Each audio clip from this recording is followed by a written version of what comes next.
Well, Hey, hey, Coach Jen, how's it going?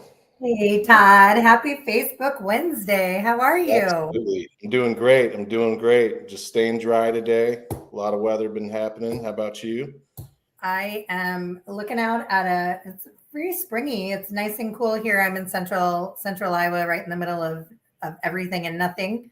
I think it's about 60 degrees. We've had Nice. kind of some rainy days, so we're staying dry today too.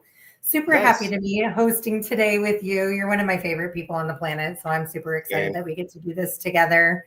Yeah. Today, Coach Todd and I are going to do just kind of no holds barred question and answer Facebook Live for our veterans that are tuning in. So we want to welcome you to today's live. Ask our vets who are tuning in to check in the comments. Let us know where you're checking in from. If you served, what branch did you serve? And if you are already connected with the VA Claims Insider coach, go ahead and give your coach a shout out. And we'll just kind of introduce ourselves briefly, talk a little bit about our program, and then we'll get started. Todd, you want to tell us about you? Yeah, absolutely. We would love to hear where you all coming from. Like Coach Jen said, what branch? I will go with mine. I was actually a client here. I was in the Navy from 99 to '08. I'm down in Tennessee now with my family. Got a few kids. They're growing up fast. And what brought me to working here was honestly the experience that I had. I already had some healthcare background and was already helping vets in a different capacity at the hospice and home healthcare level. And I was so excited about everything that worked out for me and getting the ratings I deserved. When there was an opening, it was in my wheelhouse. I wanted to do it full time, super passionate about this. And then, yeah, they had some openings and I applied and checked the boxes, and I haven't looked back since. Going on 3 years here, and I absolutely love it. Absolutely love it. Yeah, How about you? you're such a good coach and so relatable. Yeah. Super excited to get to work with you. I did not serve in the military. I am the daughter, wife, and mother of United States Marines. My stepfather and my father-in-law are Army Vietnam vets. My brother-in-law is a Marine as well. So military is kind of our family legacy, and working with veterans is it's what I do. I've worked in healthcare with veterans, and being able to be here at VA Claims Insider and being able to have the opportunity to serve veterans and be part of veterans achieving success, achieving the benefits that they deserve, the value that they deserve, helping to support developing strategy, tactical approaches to finding success. This is an absolute honor for me, extremely rewarding. I've been here for going on 5 years, and there's nothing I would rather do with my Monday through Fridays. In fact, I do a lot of this on the weekends. So absolutely, I work with the most genuine people. The coaches that I have the opportunity to work with are the most genuine, veteran centric, and motivated people. So it's an honor to get to work with you as well, Todd. Thank you. You know, I love you, sis. So everybody, we've got some awesome people already asking questions. We're going to get to that here in a minute, but we just want to do a couple other things with y'all. Make sure you understand about our program. So we're going to spend just a few more minutes, and then we're really looking forward to the Q&A part, and we'll talk about that. So we are all about our VACI's elite program, right? Strategy, education, medical evidence, one-on-one coaching. We do strategy sessions, claim submission education, C&P education, which for those of you that don't know, C&P, you'll hear it a lot, means compensation and pension. We do live classes via Zoom. We do coffee with the coaches, mental health exam education, medical exam education. And then, hey, for most Wednesdays of the year, we get to do this live Facebook, which is super fun. to participate. If you have not already, one of the things that we're big fans of are discovery calls. So just in case you're not sure what you want to do, or you want to go over and talk with a coach, you can schedule a discovery call and talk to one of our team members. And you can also do that and go to learn.vaclaimsinsider.com. You should see that at the bottom of the screen. Okay. Excuse me. I've also got some allergies going on too, Jen, but we would love to partner with you on your claim journey, and please do that.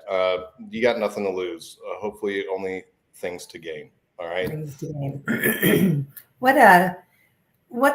The way our program works, and I want to be very clear that we're not VA reps, we're not accredited agents, we're not affiliated with the VA. We are here to educate. We're here to provide support with developing a strategy, and again, like a tactical approach to developing your claims. A lot of vets have had been denied for claims that you truly know in your heart this is connected to service. This is something that happened to me on active duty, or a residual of something that I'm already service connected for. There can be success, and sometimes it's just a matter of perspective. A new perspective can very often in my experience, and in Todd's as well, giving a new perspective on developing your claims and where to get the evidence to support your claims. That can be helpful. Medical records from the military often are the least valuable documents when you're putting together a strategy for success. Current medical evidence, like Todd said, strategy, education, and medical evidence. Medical evidence wins claims. If you're not already connected with a coach, you can do what Todd referred to as a discovery call. And this is a conversation with a representative to help you to identify, is our program going to be right for you? Okay, we do a lot online. We have Zoom classes. We're doing phone calls with our vets, but helping to really determine, what's your potential and what's your game plan? What's your plan of attack?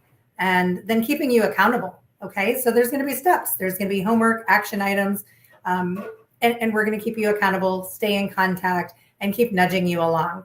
But education is the key. All right, that's exactly what we're here for, is to provide, I like to say, kind of like a personal trainer for VA claims, right? You're coming to us with goals. This is what I want to achieve. How do I put my plan together to achieve this goal? And that's kind of what we do together. Yes. And I'm ready to rock out some of these Q&As. You want me to get the first one, Jen? I'm going to ask it, but if you want to answer it, obviously it's all good. Yeah, go ahead. Heatwave 072774. I'm at 100% P&T. Is it worth getting service connected for my knees, secondary to my low back pain problems, or should I let it be? Great question. Don't poke the bear. Yes. Don't poke. 100% P&T, you're there. The likelihood that you're going to achieve enough value to bring in a special monthly compensation with knees, it's not likely. It's not worth poking the bear, opening up that whole can of worms. 100% P&T, you've already won. They put you on a shelf. You're growing musty and dusty up there. They're not calling you in for reevaluations. You have already won. Hang up your swords and go find a new fight. I never recommend poking the bear once you get there. Covered head to toe. Don't have to do anything else. But that is a great question, and it's a common question that we do get. So thanks for asking that, Heatwave. Very common. Yes. Randy, question: why would they keep me at 90% and pay me 100% permanent and total? Another great question. There's a couple reasons, and I don't know if 100% permanent and total is what it is, but could be talking about TDIU, could be talking about a rehab situation where you're getting paid at the 100% level. Sometimes there are service connection percentages that a veteran can get, and it might not get them to that 100 level. However, based on the guidelines of the VA, there are certain circumstances where you could get paid at the 100% level based on your circumstances. the best way to answer that question would be to actually know your whole case and what's going on with you, Randy, which we don't want to get into on these types of things because we like to keep your business. However, if you are working with a coach, get with your coach. If not, have a discovery call, get into more detail there. Okay. But that's a great question. There are times you can get 100% when you are not actually there on paper, if you will. Yeah. Yeah. That's a good answer. There's lots of different circumstances that could result in that. My mind went straight to an individual unemployability, where you're paid at 100%, even though by scheduler you're not actually calculated to 100%. But again, there are different circumstances that could pay a veteran at 100%. And I do believe that on the benefit letter it does say permanent in total, even if it's TDIU. So it can be a little misleading. The VA 800 number could potentially help to hammer that out with you as well. But you're welcome to get with the program. Again, not a lot that we can offer to our vets that are already 100% unless you're at risk of potentially losing that, or if in this case your TDIU, temporary disability due to individual unemployability, and want to achieve that scheduler rating, we could definitely support a strategy there. So yeah, lots of different scenarios that could potentially result in that. I see a question from Big Time Adventures, and this is a question that I get in every Zoom class that we do. I think with a lot of my vets that I do strategies calls with, and this is: what is the success rate of a fully developed claim, sleep apnea secondary to depression, looping in that obesity step, with a diagnosis of nexus and DBQ. So a lot of things to unpack in this one. So I can't give you a success rate. I will tell you that if you are a veteran who is diagnosed with sleep apnea and service connected for depression, you have experienced weight gain over the years related to eating habits, nutrition concerns, potentially lack of motivation to maintain an exercise routine, this can be a successful strategy. Now, you're going to want to support that as best you can with the science behind that connection. With a nexus letter is going to support not only the science behind that physiological connection, the sleep apnea and the depression, covering that weight gain aspect. Okay, they're going to cite medical literature that supports that connection, but they're also going to apply that research directly to you and your situation. So by doing a deep dive into your medical records, by looking through other conditions that you're service connected for, they're going to be able to determine whether or not they can support how that science applies directly to you. So recommending a nexus letter, I always recommend that you're making an investment in that documentation to support the highest level of success. Okay. DBQ is going to support the accuracy of your potential rating. So it's going to speak to the VA rating scale, and it's signed by a provider who has either, again, looked at your medical records, or sometimes you can bring your own DBQ from your own provider who is assessing based on what they know about your healthcare.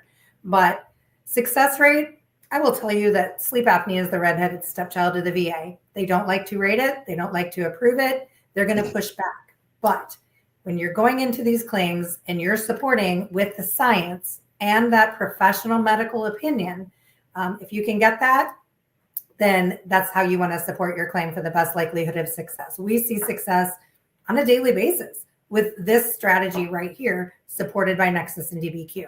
So again, I can't give you a success rate. I will tell you that once you have the evidence to support it, you stay in the gas, you ride that out and until the success comes. Because it can be very successful, that strategy. Yep. I actually just, on this scenario, Coach Jen, I just had a win, a veteran just shared a win yesterday on this exact case scenario. But what Coach Jen's saying, I stand by 100% with the medical evidence, right? And that nexus and that disability benefit questionnaire.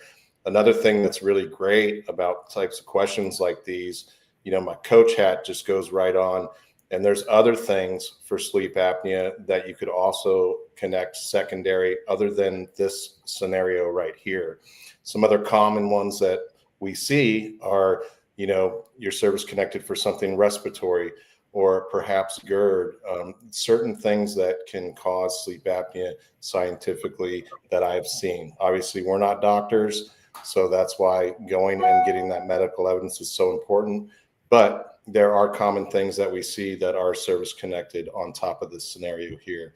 So that's why that strategy call is so important, to go over head to toe everything that's going on with you, because there might be a path of lesser resistance, or it might be a stronger case for you based on your medical evidence.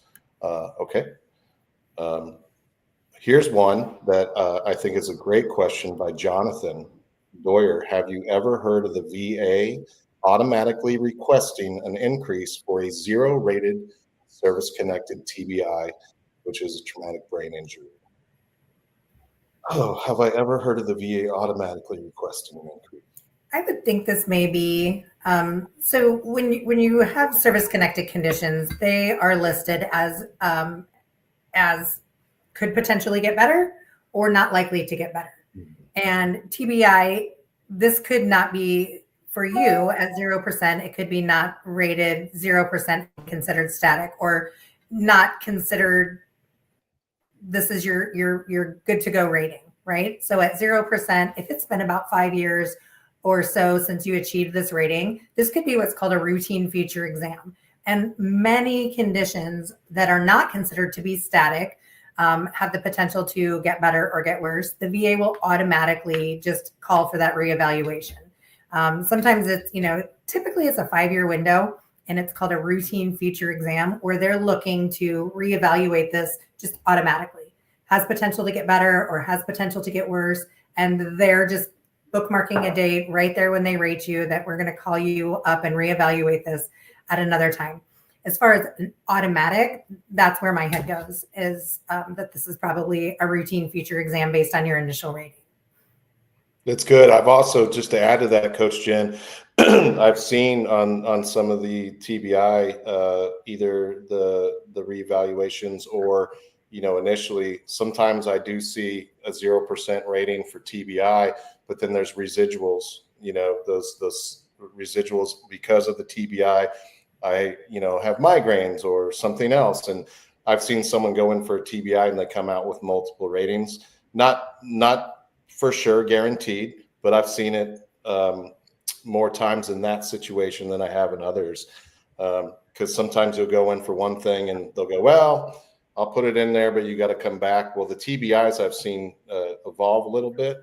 So I've seen a few come back where, hey, we're giving you TBI, but we also see these residuals that are part of that TBI, and a veteran can potentially get another rating in addition to the TBI. I don't know if you've seen that, but I've seen it a few times now. And another aspect is veterans who are service connected for TBI, even at 0%, if you're claiming a mental health condition, there are symptoms related to TBI that overlap with mental health. So they will, if you're doing an increase or claiming a new mental health condition, they will typically evaluate that TBI as well, just because of that overlap. So that, again, a couple different aspects, a couple different answers. I think the VA can help you with, is this a routine feature exam? Did you file something like, a secondary, migraine secondary to TBI, or a new mental health claim that could have sparked this? Couple different answers. The VA can help you to hammer that out. And again, strategy call, discovery call all day long. Perfect segue here. David Rogers, how do I get a coach? Love it. Well, we have some links if you want to work with Coach Jen or I that are in the chat, and we can probably get those up again, but also that discovery call, right?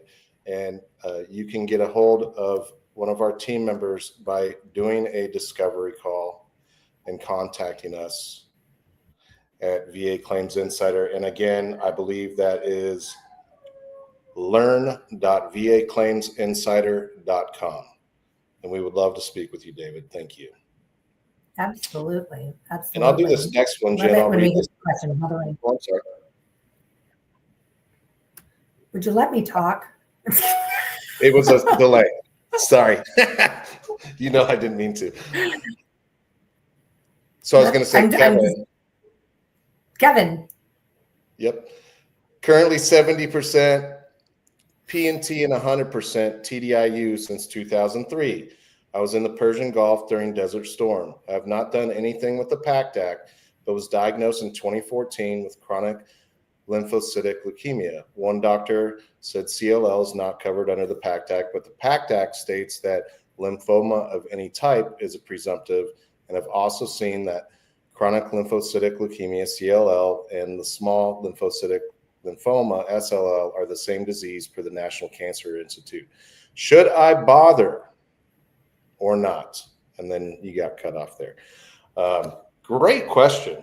I've got ideas. Coach Jen, I didn't mean to interrupt you earlier. You have the floor, ma'am. No, there's a lot to unpack here. And I think that's a really good strategy session.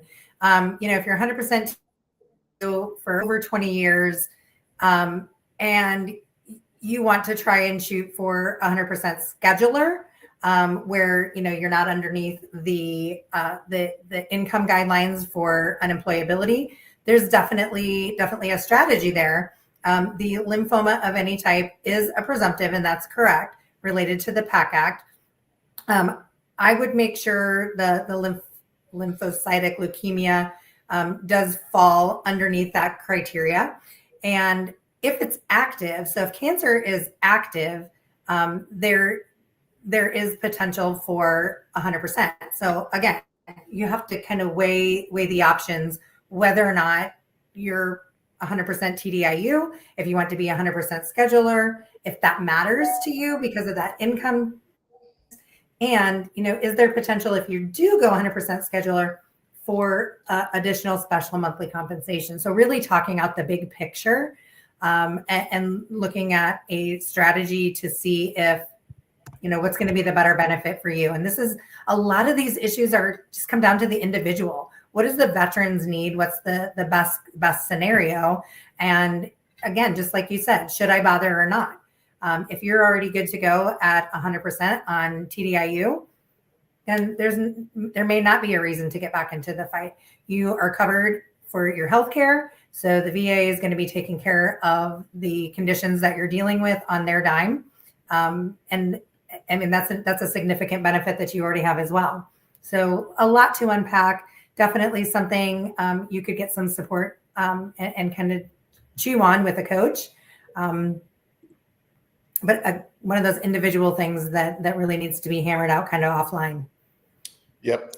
And just to add in general, that I love that answer. And everyone's case is unique. So if you keep hearing like Coach Jen and I say, hey, get a strategy call, it's really because there is a lot to unpack, and everyone's scenario is very different, even though you may have the same conditions, right?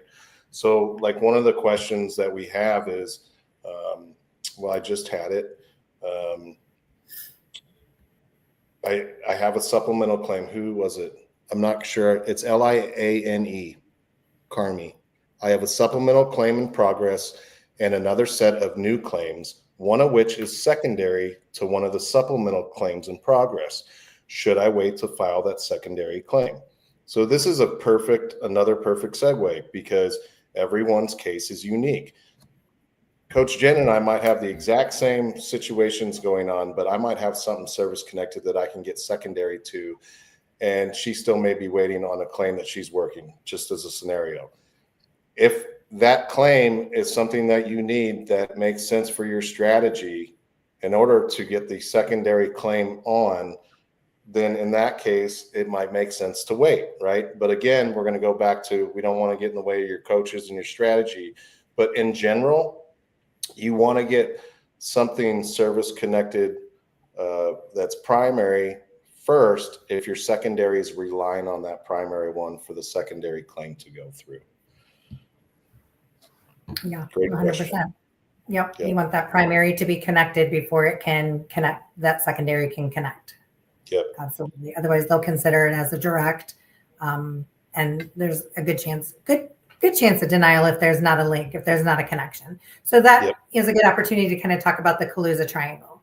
The 3 things that are required by the 38 CFR, the VA rating code, to achieve service connection. So this is before you're even assessing the rating. The 3 things: you need a diagnosis. You can't connect, just diarrhea. You can't just connect, knee pain. It has to be, we need to know what's going on. There has to be something for them to bite into and build off of. So a formal diagnosis that's current. So if you haven't seen the doctor in 16 months and 16 years, you're going to want to get your butt to the doctor, right? You want to start with a formal diagnosis and current medical evidence. What's going on here? What's it called? What's the severity? What are the symptoms? What are the frequency of the symptoms? So you want that current diagnosis. The next thing you need is a link to service. So whether it's incident, exposure, injury, there's got to be something, or an already service-connected condition. You've got to have a link. And then you need that opinion that supports the connection between the 2. So that's your nexus. You've got to have some support. With a VA CMP exam, that mission includes a potential medical opinion. What behooves the veteran is to bring that medical opinion to the table to help support that connection. The science that we talked about, the science behind the connection, either back to an active duty injury, illness, exposure, incident, or to that already service-connected condition. And those are the 3 things that make up the Kaluza triangle. One of the things that I like to really talk about is those secondaries, like this veteran is asking about. So once you have your foot in the door with these primary conditions, a path to success, and we're always looking for the path of least resistance. Where are we going to find the win? Where is this veteran's strategy going to take them to success and to achieving the value that they deserve? Secondaries can be like key lime pie. They are good. They are good, and they're going to get you what you want.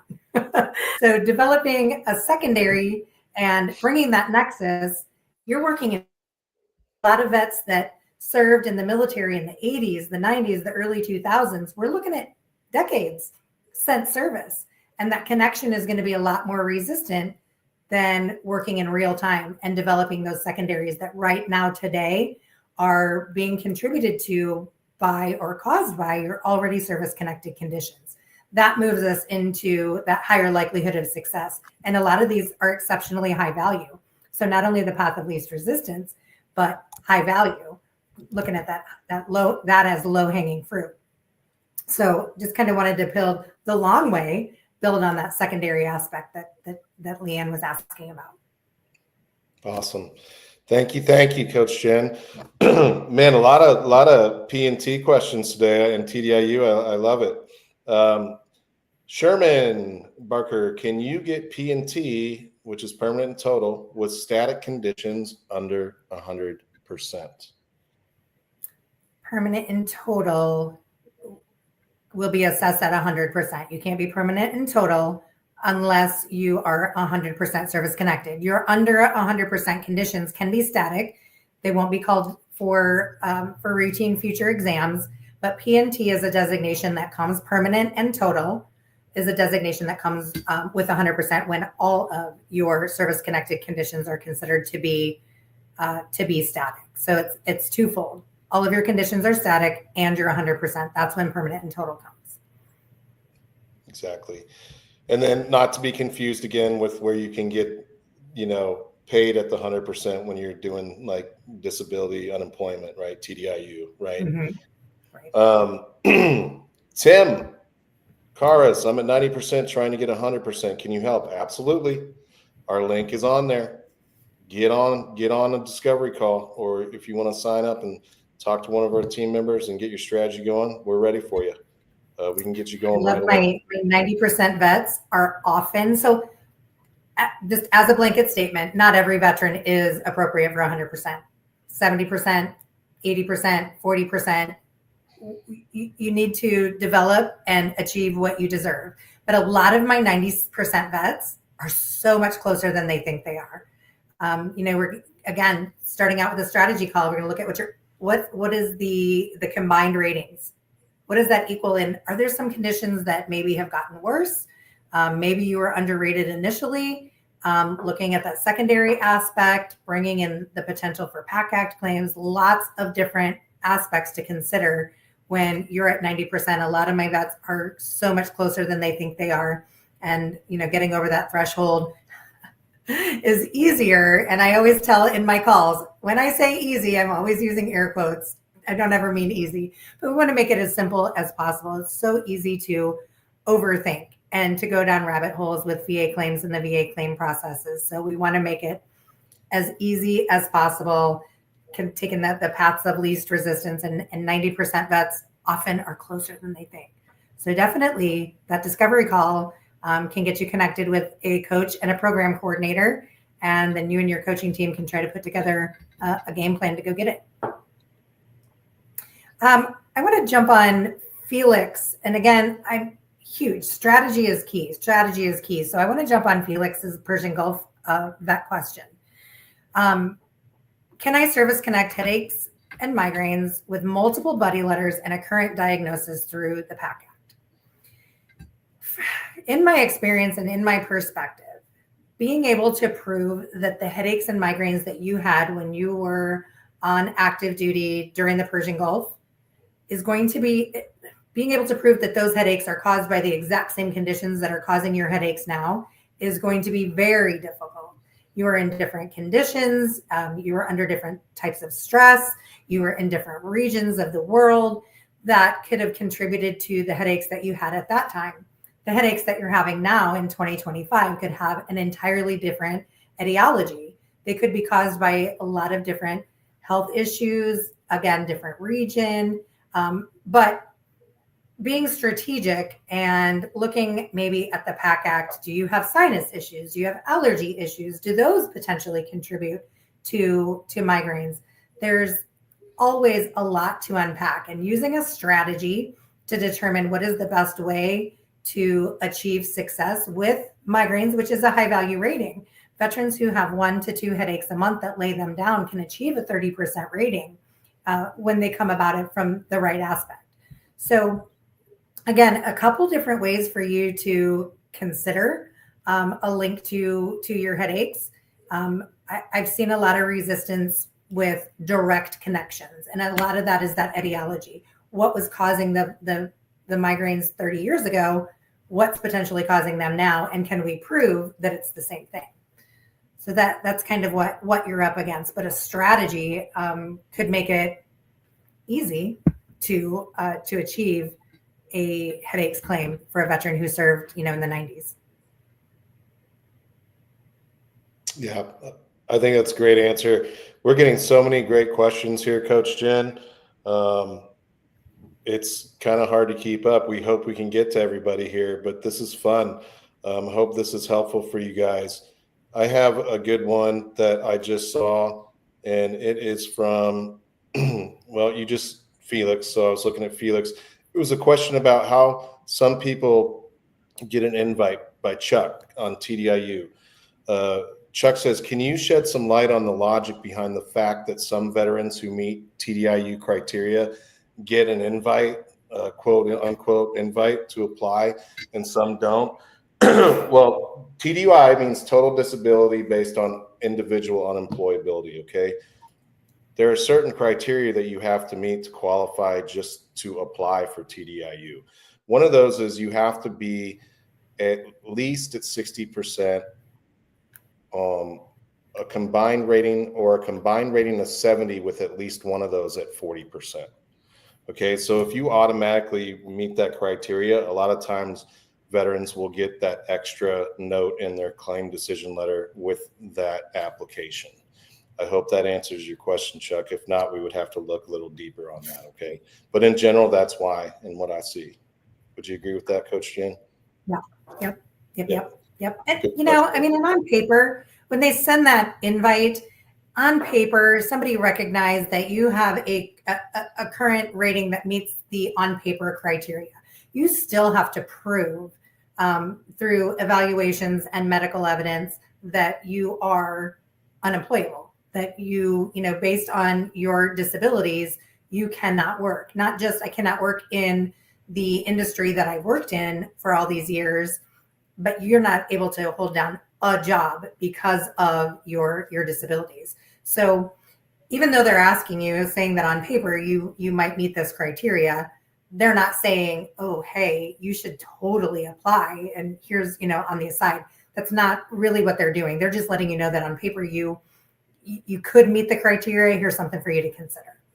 Right. And just because you get that, quote unquote invite to apply, there are certain restrictions that Coach Jenna talked about before when we were talking about TDIU. I'm a big fan of, if you can get, scheduled 100% permanent and total, go ahead, because then you don't have to mess with any of the financial restrictions. Because if you start making a certain amount of money on TDIU, even if you're getting paid at that 100%, if you start making more money than what their threshold is, then that can really affect you in the long run on your TDIU and your pocketbook. So just keep that in mind. Just because you get the invitation, talk with your coach, make sure your strategy's solid, okay? And it makes the most sense for you. Absolutely. Strategy. I mean, it sounds like we're just saying the word until it no longer sounds like a word, but strategy is key. It really is. And I think, let's see, I saw somebody where did it go? I'm so sorry. Gosh.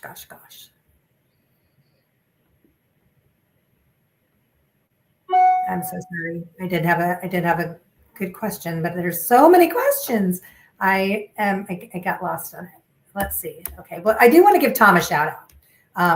Tom Kruger posted in the chat that following the VA claims insider process, now listen, this is the exception, not the rule. He got his 100% PNT 8 days after he submitted with no CMP exam.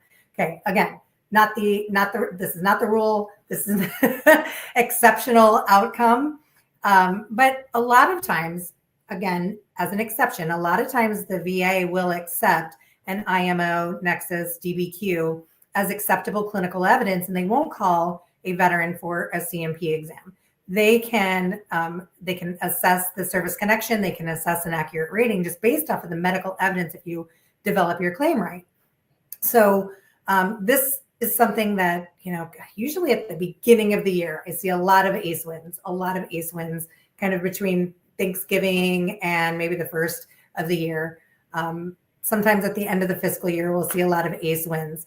But in most cases, when you're submitting a claim, even if it's supported by a Nexus letter, DBQ, IMO, you want to prepare. You want to expect that the VA is going to call you to demonstrate your condition for them, that they're going to want to evaluate, again, for the diagnosis, evaluate the symptoms, the level of impairment as that correlates to the VA rating scale. So Tom had an exceptional experience where he submitted his claim with his supporting evidence and didn't get a CMP exam, got his decision back in 8 days. We definitely don't promise that, but it does happen. Congratulations, and congratulations on your life-changing 100% PNT. Absolutely, the peace of mind that comes from that rating is unmatched. But congratulations, Tom. I just wanted to give you a shout out. Thank you for sharing that with us. Yeah, that's awesome. Any win, I don't care if it's a 0 or 10 or 100% PNT. Always celebrate your wins. I'm a big fan of loving your 0s and 10s. Some of those 0s and 10s I went for ended up helping me in the long run because of secondaries that I was dealing with, and that helped me get the rating I deserve. But man, had I not had those 0s and 10s there, I wouldn't have been able to do that secondary jump. A lot of kind of what we've been talking about. Okay, let's see. I like Scotty's question. Okay. Another sleep apnea.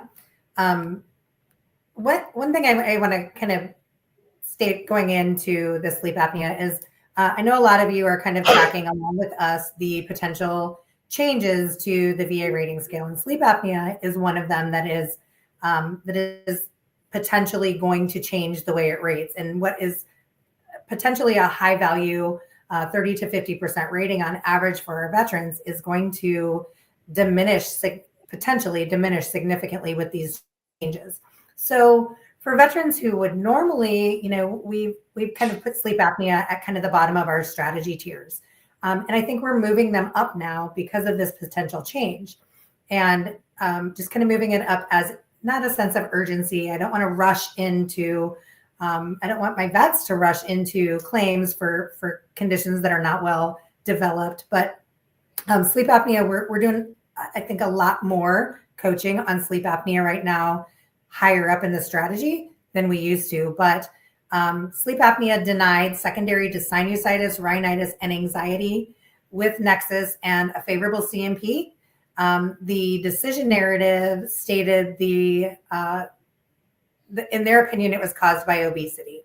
So depending on how your Nexus looks, that obesity should be considered as part of the anxiety disorder aspect.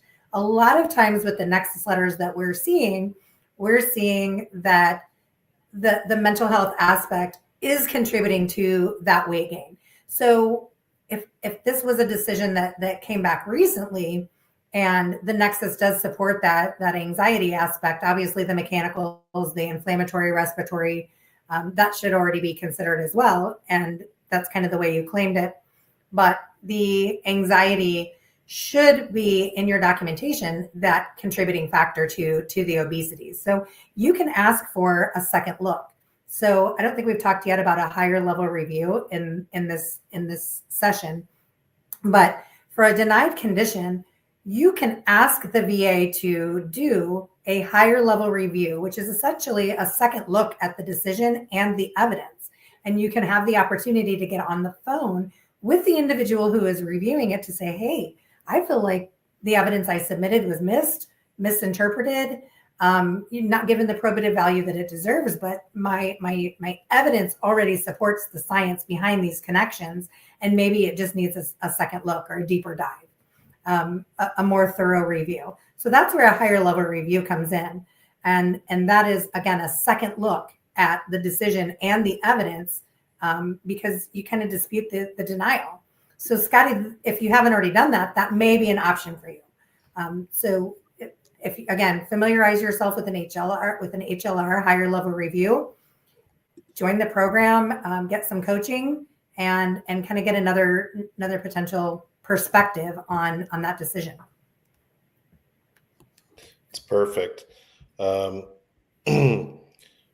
a good question. I think it's fair. We get this once in a while, Coach Jen. It's from Norma. Do you help the spouse and the dependents? And that's a great question. We have resources, we have knowledge as far as that goes, but we specialize in working directly with the veterans. Sometimes we work with the veteran and their partner or their family member, because some people are working together as a team. But as far as the dependents go, if there's any basic questions we can ask, we certainly would. I hope that answers your question. If it's a more specific one, I'm not sure where to take that, other than I have dependents. I'm service connected. One of my vets asked me questions about that. The way I can help is by interpreting what the claim decision letter means and my own experience and certain things like that. But it's up to the veteran to go ahead and go through that process with their dependents. That is something that we don't do. Okay. However, we do have resources. Like I said, we're not going to just leave you hanging. We'll give you what we can. All right. I have one that's interesting. Is it from Bradley Benner? Is it difficult to connect high blood pressure as a secondary claim to PTSD? I like that one. This one is, it really isn't difficult. PTSD has anxious features. Anxious features are known to increase high blood pressure. There's a scientific link there. There can be a nexus. Here's my caveat. For veterans who have high blood pressure, and for the most part, it's med managed, there is little to no value with regard to service connection. It's going to bring a 0, maybe 10% rating. Now, when you're investing in a nexus, you want to consider the return on your investment. you're going to spend money on your Nexus letter and on your DBQ. You want it to be something that's going to move the needle, that's going to get you an increase in your overall rating, that's going to achieve you a higher level of benefits, achieve you a higher monthly compensation. Hypertension or high blood pressure is often not likely to do that.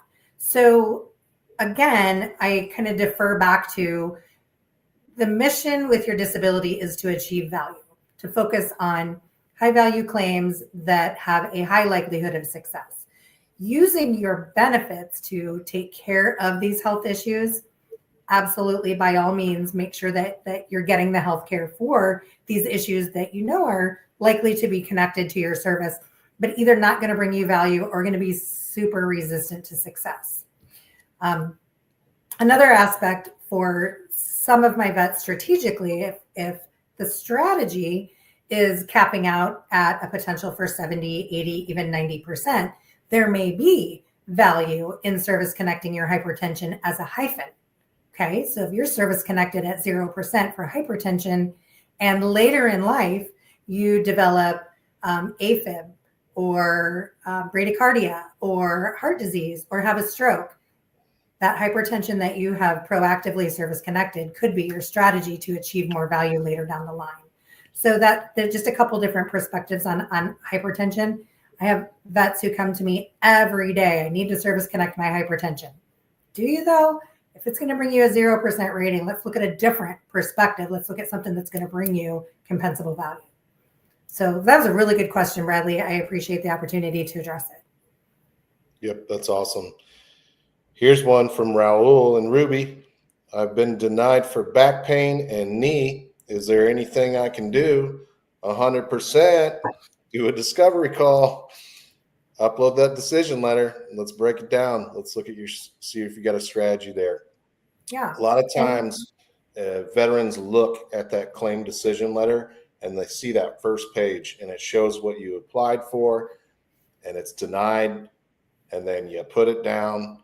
That document might show up differently when it comes in the hard mail from the post person, or when you actually can download it. Sometimes it's a little more detailed. I've seen it different ways, but I always say check both.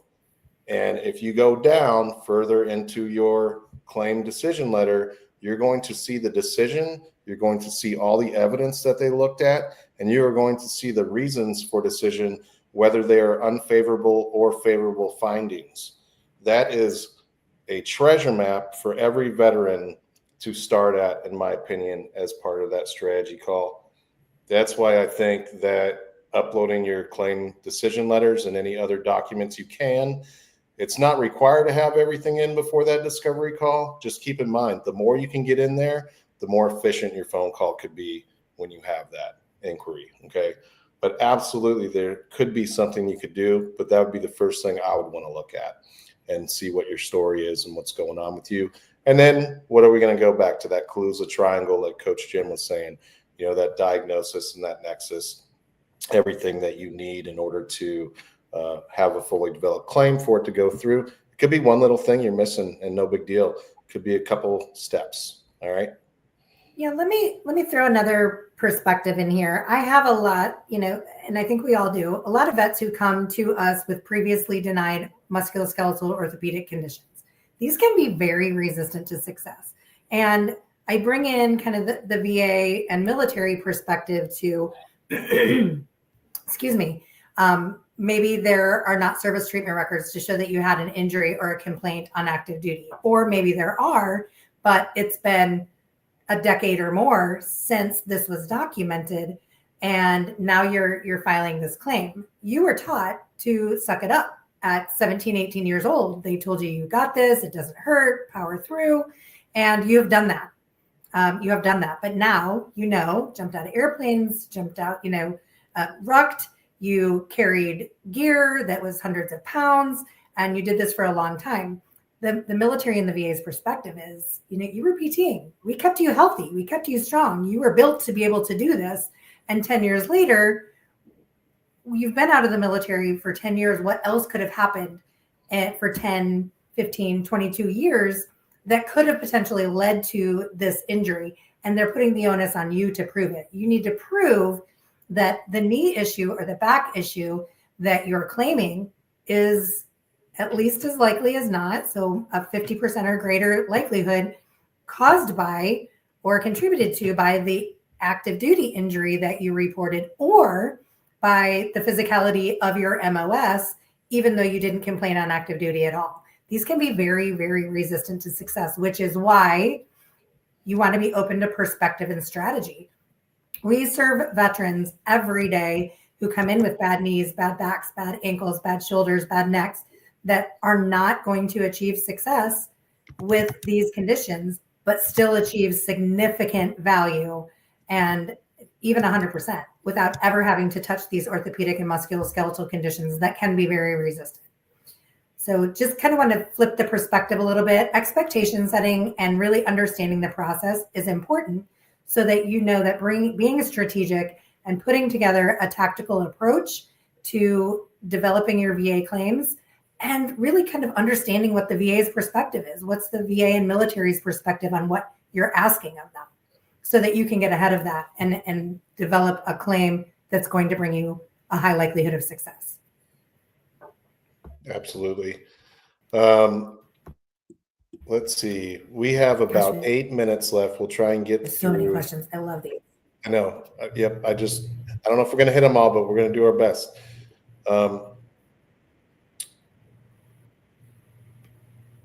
Let's see. A lot of these we've answered. Oscar just asked a brand new one. I have a 20 plus year rating for asthma. Yep. I don't want them to combine the two. I want to make sure they rate you according to the old status criteria. So bottom line is that they are very likely to combine the asthma and sleep apnea rating. If you have a 30% rating for asthma currently, and I'm just guessing, a 30% rating for asthma. You're just saying a scenario, right? Yeah. So as a scenario, if a veteran is successfully currently service connected at 30% for asthma, and you achieve a successful service connection for sleep apnea at 50%, meaning that you have daytime sleepiness and you use a CPAP, they are going to combine that. So it will be 150% rating. You would be increased by about 20%. And that's just kind of the long and short of it. The respiratory issue, the symptoms overlap. And that's why you can't have both. That would be pyramiding. Respiratory issues, bronchitis, can be connected separately. Typically, you'll see a 10 for bronchitis at the highest rating for bronchio issues, with a 50% for sleep apnea. But they often will overlap those respiratory lung issues with the sleep apnea because, again, the symptoms overlap. So that's not good news, but it still could be potential for increase, another 20%. Again, if you were, as a scenario, rated at 30% for asthma and achieve a 50% rating, they will combine it and just get you that 20%. Yeah, I agree. And that's one of those, I'm glad that this question came up, because there are a few things that the VA does call pyramiding, right? Because as Coach Jen said, when some of those symptoms overlap, it's kind of you're trading, in that example, a 30% asthma for a 50% sleep apnea if you have that CPAP machine, as an example. So looking at your strategy, that's another thing, because I've had that conversation many times with my vets too. And it's one of those things, well, where do you want to spend your time, money, and energy? Because guess what? You've got these two things over here that could actually potentially, based on what your symptoms are, go higher because of what you told me. And it actually, time, money, and energy wise, sounds like a good investment for you. And then if you still need that extra percentage, to go for that sleep apnea, and that trade up makes sense for you to get the rating you deserve. There's more than one way to do this, right? Yeah. So there's more than one way to do this. And in short, that's why that strategy call is so important. I know we covered that. Yep. I love Terry's shout out also. Knowledge is power. The more you have, the more powerful you are. VACI makes you a superhero. You just have to put in the work. That is true. Listen, like I said early, we're not accredited agents. We're not VA reps. We are coaches. We are here to provide education. We're here to provide accountability. We're here to help provide perspective and to help you to develop a winning game plan. Okay, there's a lot we can do together, but you're actually pulling the triggers. Okay, you're pulling the triggers. You're seeing the doctor. You're doing the work. You're going to go and attend the CMP exam. Now we're going to be with you every step of the way. Again, providing education, providing perspective, providing accountability. We got to keep you in the fight. It's key. Tenacity is absolutely key. So again, yes, Terry's correct. Knowledge is power. The more you know, the more you understand about your condition, the more you understand about how the VA rates your condition, the more you understand about the connections, the nexus, the more you about what the VA actually going to rate you on, what's relevant, what do they need to know from you, what do you show their evidence, what do you need to discuss with them at your CMP. The more you know, the higher your likelihood of success when you get to execute. So thank you for the shout out, Terry. And knowledge absolutely is awesome. We really appreciate that. And we're getting close to wrapping up. So we just got a couple recap things.